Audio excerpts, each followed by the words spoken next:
मैं हूं सरदार बिलाल और आप देख रहे हैं आईपी के नाज़रीन। बिल्कुल हम इस वक्त मौजूद हैं चैम्बर्स ऑफ कॉमर्स में और आज पाकिस्तान सुन्नी तहरीक के डिस्ट्रिक्ट सदर हमारे साथ मौजूद हैं। आज की इस तकरीब के हवाले से जानेंगे मज़ीद तफसील उनसे। जी तो अस्सलाम वालेकुम सर। जी बिस्मिल्लाहिर्रहमानिर्रहीम।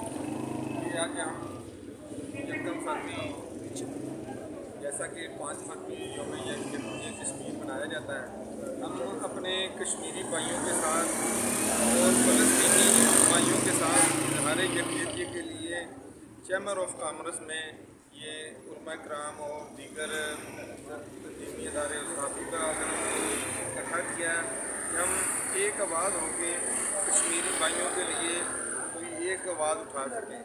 हम हुकूमत वक्त से भी मुतालबा करते हैं कि आप खुदारा कश्मीरी भाइयों के लिए और फ़लस्तीनी भाइयों के लिए आवाज़ उठाएं।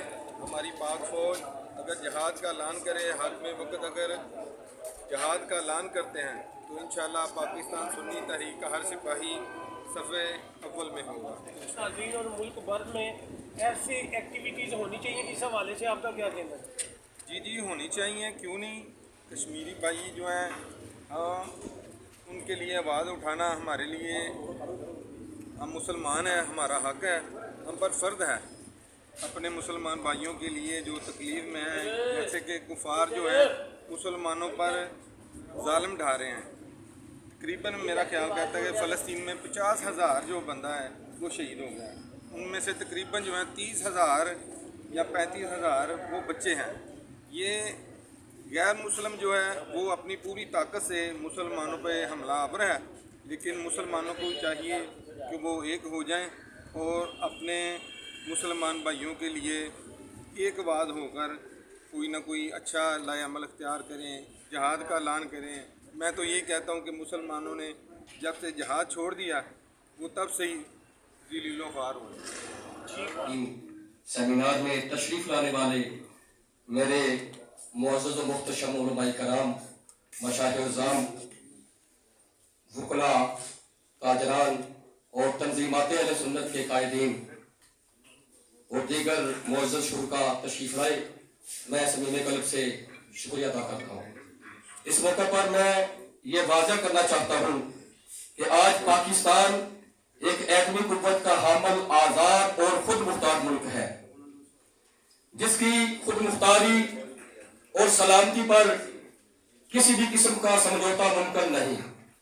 अफसोसनाक अमल यह है कि भारत आलमी कानून और जमहूरी इक़दार की खुली खिलाफवर्जी करते हुए कराची, खैबर पख्तूनख्वा और बिलखसूस बलोचिस्तान में नाकाबिले बर्दाश्त हद तक मुदाखलत और साजिशें कर रहा है।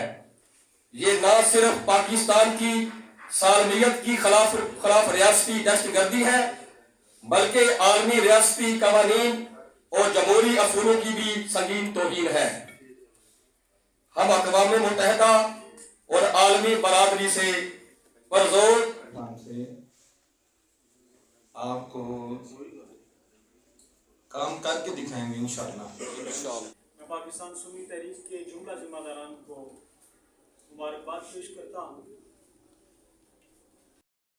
नशिस्तन खुर्दन बर्खास्तन, इससे आगे हम नहीं जा रहे। यही वजह है कि उम्मत मुस्लिमा फ़लस्तीन में हो या कश्मीर के अंदर हो, हर जगह परेशानी, प्रॉब्लम, माओ की इस्मतें लुटी जा रही हैं, बहनों के सुहाग लुटे जा रहे हैं, लेकिन हमारे सरों पर जूं तक नहीं दी। हम कश्मीर के और फ़लस्तीन के जो मुसलमान भाई हैं, कुरान और सुन्नत में एक मोमिन के लिए जो जज्बात रखने का हुक्म इरशाद फरमाया गया है, जो अलामात, सिफ़ात और निशानियाँ बयान की गई हैं, अल्हम्दुलिल्लाह पाकिस्तान सुन्नी तहरीक और उलमाए अहले सुन्नत, मशाइख़ अहले सुन्नत बिहम्दिही मदुईन, अस्सलामु अलैकुम वरहमतुल्लाहि वबरकातुहू। सरेदस्त पाकिस्तान सुन्नी तहरीक के जुमला जमादार मुबारकबाद के मुस्तहक हैं जिन्होंने ऐसे हालात में इस नज़रियाती और फ़िक्री सेमिनार का अहतमाम किया। आपस में ऐसे इनका ताल्लुक़ है जैसे जिस्म के आज़ाद होते हैं। अगर किसी ये जो मैंने एक बंद पढ़ा है 6 मिसरों का, ये हज़रत इकबाल के जवाब शिकवा में से एक बंद है। शिकवा लिखा उन्होंने मुसलमानों की तरफ से कि ये आज के मुसलमान अल्लाह ताला से ये गिला करते हैं कि हमने ये भी किया और 186 मिसरों का शिकवा लिखा। फिर उसी का उन्होंने खुद ही जवाबी शिकवा भी लिखा 216 मिसरों का कि मुसलमान अगर ये कहते हैं कि हमने ये कुर्बानियाँ भी दी हैं, हमारे लिए जो है वो दिन रात जो है वो हम मेहनत करते थे, हम जो जीते थे तो जंगों की मुसीबत के लिए और मरते थे तेरे नाम की अजमत के लिए, थी न कुछ तैज जनी अपनी हुकूमत के लिए, सबक फेरते थे क्या दाहद में दौलत के लिए। ये शिकवा था। तो फिर इसका जवाब भी दिया और साथ ये भी अल्लाह ताला ने कहा, हम तो माइल बकरम हैं कोई साइल ही नहीं, राह दिखलाए किसे राह रबे मंजिल ही नहीं, तरबियत आम तो है जौहरे काबिल ही नहीं, जिससे तामीर हो आदम की ये वो गिल ही नहीं, कोई काबिल हो तो हम शाने कई देते हैं, ढूंढने वालों को दुनिया भी नहीं देती। तो ये जवाबी शिकवा जो लिखा 216